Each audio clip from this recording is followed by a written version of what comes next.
우리는 지금 팔복의 말씀을 같이 살펴보고 있습니다. 이 팔복의 말씀은 따로 떨어진 것이 아니라 서로 연결된 것이라고 말씀을 드렸습니다. 우리가 심령이 가난해야만 애통할 수 있고 애통해야만 온유할 수 있습니다. 마찬가지로 심령이 가난하고 애통하는 사람에게 온유할 수 있다는 이 말씀은 오늘 우리가 살펴볼 말씀입니다. 그동안 저희가 3주째 같은 본문을 가지고 계속 교독하고 있습니다. 우리가 같이 교독한 이 말씀은 5장 1절에서 2절은 서론 부분입니다. 그리고 3절과 10절의 말씀은 학자마다 서로 다 다르지만 몇 가지로 요약을 할 수 있습니다. 마크 포엘 같은 분은 팔복 중에 앞에 4가지는 불행한 자에게 반전을 주는 말씀, 또 뒤에 4가지 복은 미련한 자에게 주는 종말이라고 말하고 있고, 갈랜드 같은 학자는 앞에 4개는 하나님과의 수직적인 관계에 관한 복이고, 또 뒤에 4가지는 사람들과의 수평적인 관계로 인한 복이라고 구분을 했습니다. 또 윌리엄 덤보엘 같은 분은 앞에 4가지는 우리의 태도에 관한 것이고 뒤에 4가지는 우리의 행동에 관한 것이라고 구분을 하기도 합니다.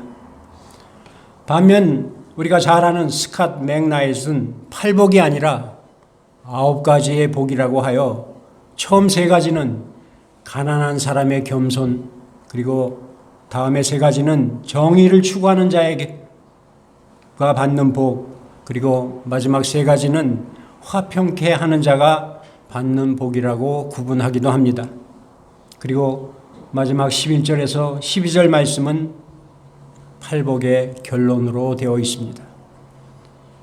우리는 지난 2주간 예수님께서 우리에게 진리를 가르쳐 주시는 패턴 가운데 하나가 역설적인 진리를 가르쳐 주시는 것이라고 말씀을 드렸습니다. 그러면서 가난한 자나 애통하는 자에게 복이 있다는 말씀이 바로 그런 예수님께서 가르쳐 주신 역설적 진리라는 말씀도 드렸습니다. 오늘 우리가 살펴볼 온유한 자가 복이 있다라는 말씀은 역시 역설적 진리의 말씀입니다. 여러분들 한번 생각해 보시기 바랍니다.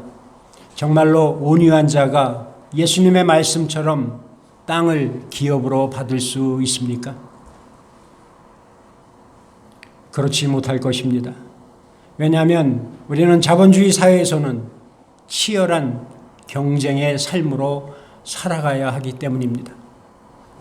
우리는 이미 초등학교 시절부터 나 아닌 타인을 경쟁의 대상으로 삼고 살아가는 구조 속에서 살아왔습니다. 아니, 지금도 그렇게 살고 있습니다. 그러니 우리가 생각하는 온유한 성품 가지고는 세상에서 땅을 넓혀가기는커녕 갖고 있던 자신의 땅까지도 빼앗기기 쉬울 것입니다. 분명 오늘 같은 세상에서는 남들보다 더 영악하고 악착같이 살아야 무엇 하나라도 더 얻을 수 있고 조금 더 냉정하게 정확히 계산을 하면서 살아야 손해를 보지 않게 된다고 생각하며 살고 있습니다.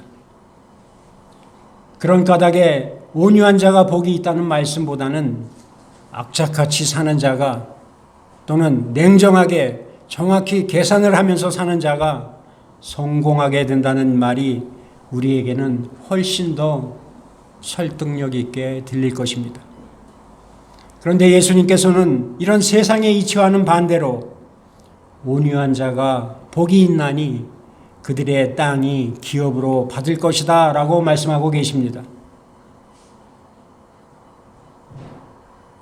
예수님의 이 말씀을 우리가 바로 깨닫기 위해서는 먼저 온유라고 하는 단어의 뜻을 알아야 할 것입니다. 사전에 찾아보면 온유는 마음이 부드럽고 행동이 친절하다라고 되어 있습니다. 반면 영어 버전은 meek 혹은 gentle로 표현하고 있습니다. 그런데 온유로 번역된 헬라어 단어는 프라우스입니다. 이 프라우스는 침착하다, 부드럽다, 잘 어울린다, 성내지 않는다, 관용성이 있다, 인내력이 있다, 신축성이 있다 등의 여러 가지 의미로 사용되고 있습니다.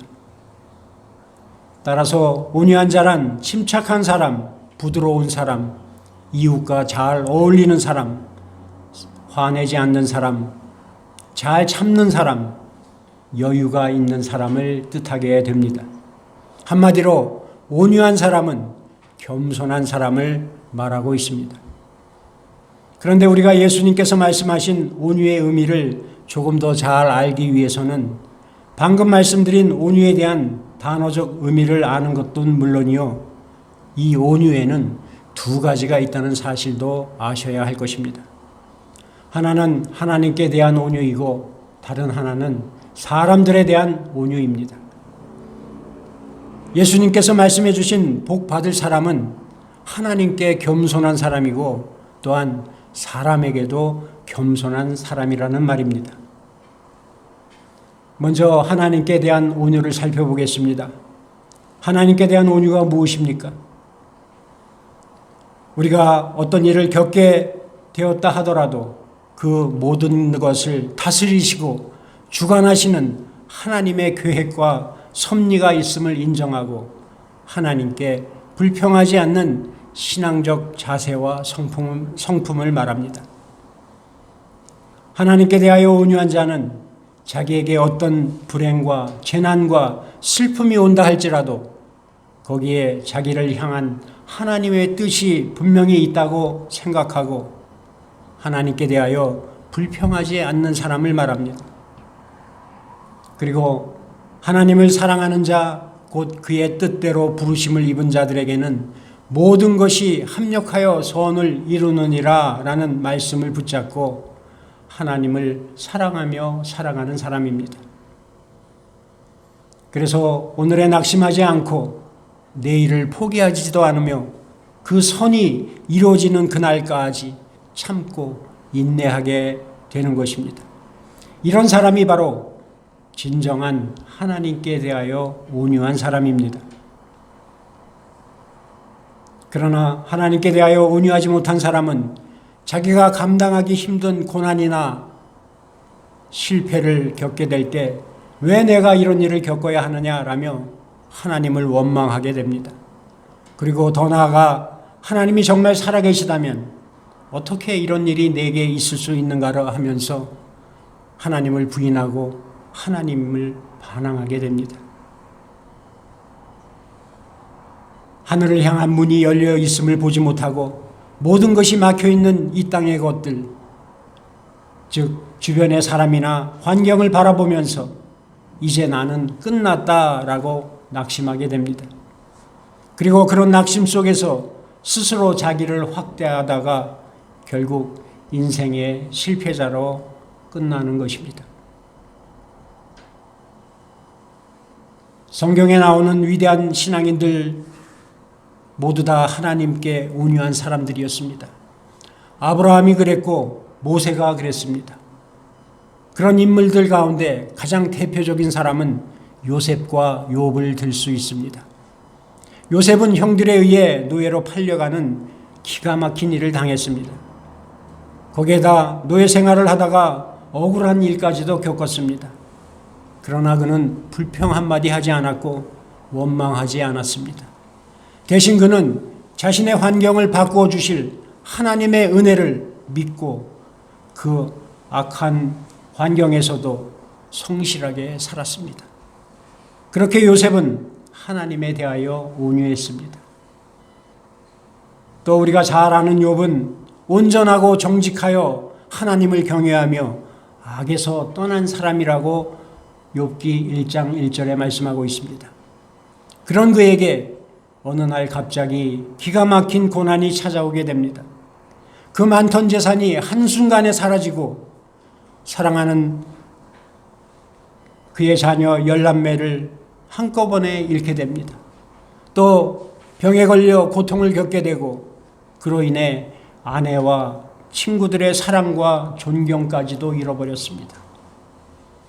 그런데 그런 고난을 겪으면서도 결코 하나님을 원망하거나 불평하지 않았습니다.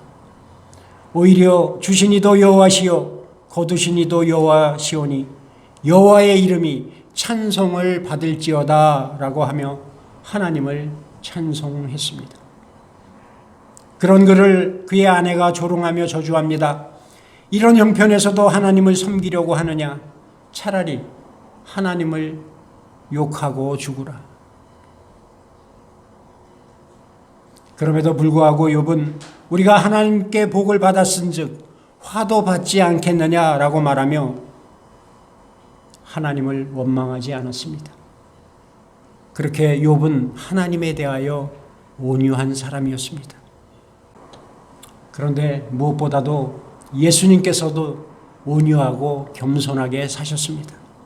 마태복음 11장 29절에 보면 나는 마음이 온유하고 겸손하니 나의 멍에를 메고 내게 배우라 라고 했습니다.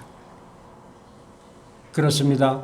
진정 우리는 요셉이나 욥이나 예수님과 같이 하나님께 대한 겸손한 온유를 본받아야 할 것입니다. 두 번째, 사람에 대한 온유입니다. 사람에 대한 온유는 첫째로 부드러움입니다.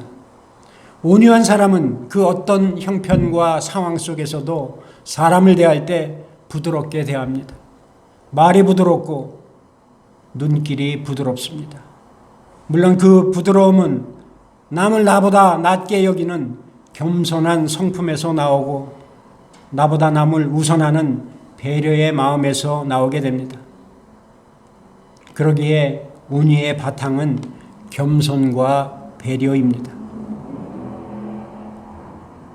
실은 이 부분은 저도 많이 배워야 할 것입니다.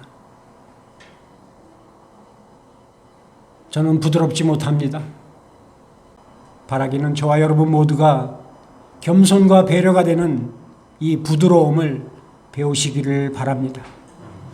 둘째로 인내입니다. 사람에 대한 온유는 사람에 대한 인내로 나타나게 되어 있습니다. 우리가 살다가 자기를 화나게 만들고 괴롭히는 사람을 만날 수 있습니다. 그러나 온유한 사람은 그런 사람에 대하여도 참고 견디어냅니다. 그리고 자기를 중상모략하는 사람을 만날 수도 있습니다. 그러나 그런 사람에게 대해서도 참고 견디어내야 합니다. 심지어 까닭 없이 자신을 핍박하고 박해하는 사람을 만날 수도 있습니다. 그러나 온유한 사람은 자신에게 큰 아픔을 겪게 만든 그런 사람에 대해서도 맞서 싸우거나 복수하려고 생각하지 않고 참고 인내합니다. 분노할 수밖에 없는 상황에서도 인내한다는 것, 그것이 바로 사람에 대한 온유입니다. 셋째로 용서입니다. 온유한 사람은 자기에게 어떤 사람이 잘못을 저지르게 되었을 때 그것이 잘못인지 알지 못해서 그런 일을 저질렀을 거라 생각하고 혹은 실수로 그랬을 것이라고 생각하고 온유한 마음으로 그 잘못을 용서해 줍니다. 심지어 의도적으로 자기에게 해를 끼치기 위해 잘못을 저질렀을 때에도 온유한 사람은 그 사람이 행하고 있는 그 의도적인 잘못을 안타깝게 여기며 온유한 마음으로 용서해 줍니다. 예수님께서는 잘못한 사람에게 70번씩 7번까지라도 용서하라고 말씀하셨습니다.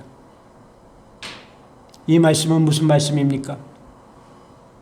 끝없는 용서를 하라는 말씀 아닙니까?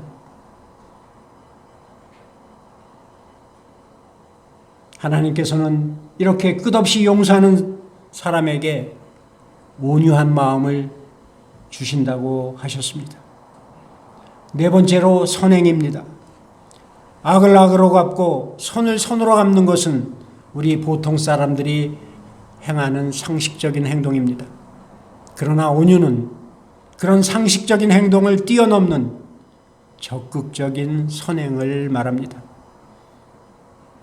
사도 베드로는 베드로전서 3장 9절에 이렇게 우리에게 권면합니다. 악을 악으로 욕을 욕으로 갚지 말고 도리어 복을 빌라. 이를 위하여 너희가 부르심을 받았으니 이는 복을 이어받게 하려 하심이라. 예수님께서도 마태복음 5장 39절에서 44절까지 우리에게 이렇게 말씀해 주고 계십니다. 같이 합독하도록 하겠습니다. 시작. 나는 누구든지 내 오른편 뺨을 치거든 왼편도 돌려대며 또 너를 고발하여 속옷을 가지고자 하는 자에게 겉옷까지도 가지게 하며 또 누구든지 너로 억지로 오리를 가게 하거든 그 사람과 심리를 동행하고 내게 구하는 자에게 주며 내게 꾸고자 하는 자에게 거절하지 말라. 또 내 이웃을 사랑하고 내 원수를 미워하라 하는 것을 너희가 들었으나 나는 너희에게 이르노니 너의 원수를 사랑하며 너희를 박해하는 자를 위하여 기도하라. 그렇습니다. 이 말씀 그대로 자기에게 악을 행하는 자에게 적극적인 선을 행하는 것, 이것이 바로 사람에 대한 온유입니다. 진정 우리는 하나님과의 관계에서도 그리고 사람들과의 관계에서도 온유한 모습을 가지고 그리스도인의 길을 걸어가야 할 것입니다. 왜냐하면 그런 온유의 모습이 하나님께서 우리에게 원하시는 그리스도인의 모습이고 또한 그런 삶을 사는 사람만이 하나님께서 주시는 복을 받을 수 있는 사람이기 때문입니다. 그렇다면 이런 온유의 내용으로 인생을 사는 사람에게 어떤 복을 주시다는 말씀입니까? 온유한 자는 복이 있나니 그들이 땅을 기업으로 받을 것이며 땅을 기업으로 받는다고 했습니다.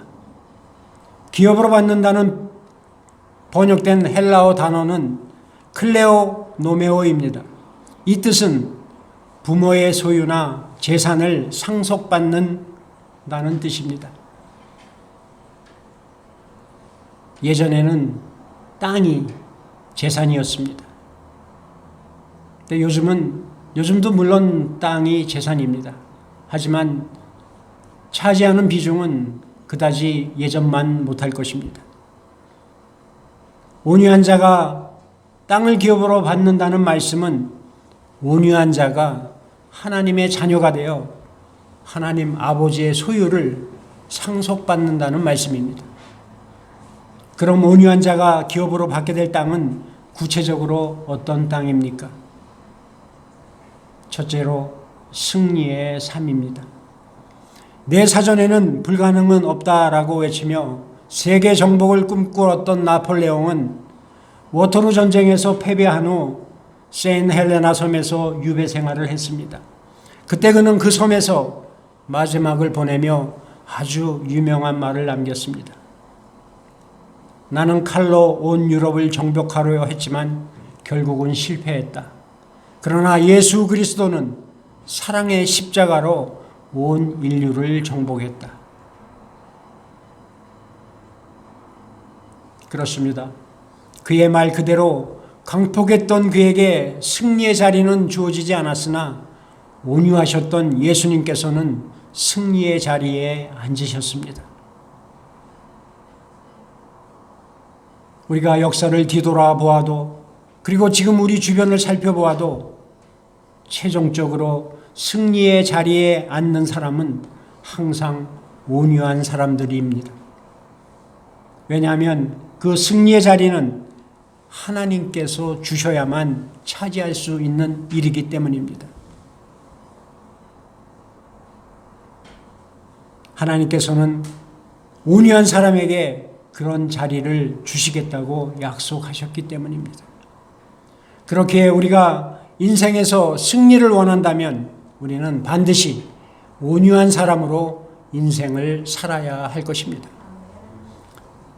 둘째로 이웃을 사랑하는 마음입니다. 사람은 누구나 온유한 사람과 함께 있기를 좋아합니다. 그리고 누구나 다 온유한 사람과 함께 일하기를 원합니다.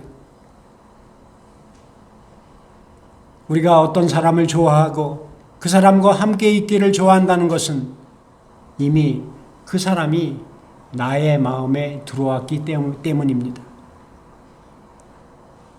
그런 사람은 바로 온유한 사람입니다. 그러므로 우리가 이웃과 하나 되기를 원한다면 우리는 먼저 나 자신이 온유한 사람이 되어야 할 것입니다. 셋째로 평안과 기쁨입니다. 온유한 사람은 세상의 물질이나 지위와 상관없이 그리고 자신의 환경과 형편이 어떠하든지 현재의 자리에서 평안과 기쁨을 누리며 사는 사람입니다. 왜냐하면 하나님과 사람에 대하여 온유한 자세를 가지고 이 세상을 살아가는 사람은 그의 삶의 자리가 육적인 차원에서 시각에서 보면 불안과 슬픔 많은 땅이지만 영적인 차원에서 보면 평안과 기쁨이 충만한 천국이기 때문입니다. 그래서 찬송가 가사에 이런 말씀이 있습니다. 높은 산이 거친 들이 초막이나 궁궐이나 내 주 예수 모신 곳이 그 어디나 하늘나라. 이 찬송가 가사처럼 예수님의 마음 중심에 모신 온유한 성품의 사람들이 살고 있는 삶의 자리는 그곳이 어디이든 하늘나라가 되는 것입니다. 그래서 그 어떤 삶의 자리에서든지 하늘나라가 주는 평안과 기쁨을 누리게 됩니다. 그러므로 진정 온유한 사람에게는 불평도 없고 참지 못할 것이 없습니다. 온유한 사람에게는 범사가 감사의 조건이고 지금 현실이 찬양의 근거이며 내일이 소망의 시간이 되는 것입니다. 그렇게 온유한 사람은 늘 기쁨과 평안을 누리며 살아가는 것입니다. 그러기에 우리가 평안과 기쁨을 누리며 살기 원한다면 우리는 하나님께 대하여 온유하고 사람들에 대하여 온유해야 할 것입니다. 마지막으로 기업으로 받게 될 땅은 새하늘과 새 땅입니다. 우리가 사는 이 세상은 언젠가 성경의 말씀 그대로 하나님의 심판을 받게 될 것입니다. 분명 종말의 날이 온다는 말입니다. 그런데 그 종말의 날에 이 세상에 다시 오시는 예수님께서는 그렇게 멸망당할 이 세상 대신에 새하늘과 새 땅을 열어주시겠다고 하셨습니다. 그 새하늘과 새 땅은 예수님의 은혜로 하나님의 자녀로 거듭난 사람들이 하나님을 아버지로 부를 그런 사람들이 마치 자녀가 아버지의 기업을 상속받는 것처럼 마지막 날에 받게 될 하나님 나라입니다. 하나님 나라는 우리가 얘기하는 대로 천국입니다. 그 천국에서 하나님의 자녀들은 영원토록 왕 노릇하며 영생을 누린다고 했습니다. 하나님의 자녀로 거듭난 사람에게는 하나님의 자녀로서 갖고 있어야 할 중요한 몇 가지 성품들이 있습니다. 그런 성품들 가운데 하나가 바로 오늘 우리가 살펴본 온유입니다. 분명 온유한 사람은 천국을 기업으로 받고 온유한 성품을 소유하지 못한 사람은 하나님을 바로 섬기지 못하고 이웃도 사귀지 못하는, 이웃을 사랑하지 못하는 그런 사람들입니다. 온유를 소유하지 못하면 그리스도인으로서 살아갈 수 없는 사람들이라는 말입니다. 그렇다면 여러분, 온유를 소유하지 못해 그리스도인으로서 길을 제대로 걷지 못한다면 하나님께서 그 사람에게 새하늘과 새 땅을 주시겠습니까? 예수님께서는 마태복음 7장 21절에 이렇게 말씀하십니다. 나더러 주여 주여 하는 자마다 다 천국에 들어갈 것이 아니라 다만 하늘에 계신 내 아버지의 뜻대로 행하는 자야 들어가리라. 그러기에 우리가 새하늘과 새 땅에서 영원토록 왕노릇하며 영생을 누리기 원한다면 우리는 먼저 예수님을 구주로 영접하고 하나님의 자녀로 거듭나야 할 것입니다. 그리고 하나님의 자녀로 거듭난 사람이 되었다면 하나님 앞에 서게 되는 날까지 하나님께도 온유해야 하고 사람들에게도 온유한 삶을 살아야 할 것입니다. 진정 저와 여러분 모두는 다 온유한 사람이 되어야 할 것입니다. 물론 우리가 온유한 사람이 되는 것은 우리의 의지와 결심만으로는 될 수 없습니다. 분명 우리가 온유한 사람이 될 수 있는 것은 내 의지와 결심이 아닌 성령 하나님께서 우리에게 임하셔야 합니다. 갈라디아서 5장 23절에 나오는 대로 성령의 9가지 열매 가운데 하나가 온유입니다. 그렇기에 성령의 충만함을 받아야만 성령의 열매인 온유를 받을 수 있고 온유한 사람이 될 수 있는 것입니다. 바라기는 저와 여러분 모두가 성령의 충만함을 통해 성령의 열매인 온유를 소유하시는 여러분들이 되시기를 바랍니다. 그래서 온유한 자는 복이 있나니 그들이 땅을 기업으로 받을 것이며 라는 예수님의 말씀 그대로 그 복을 받고 사시는 저와 여러분들이 되시기를 주님의 이름으로 간절히 축원드립니다.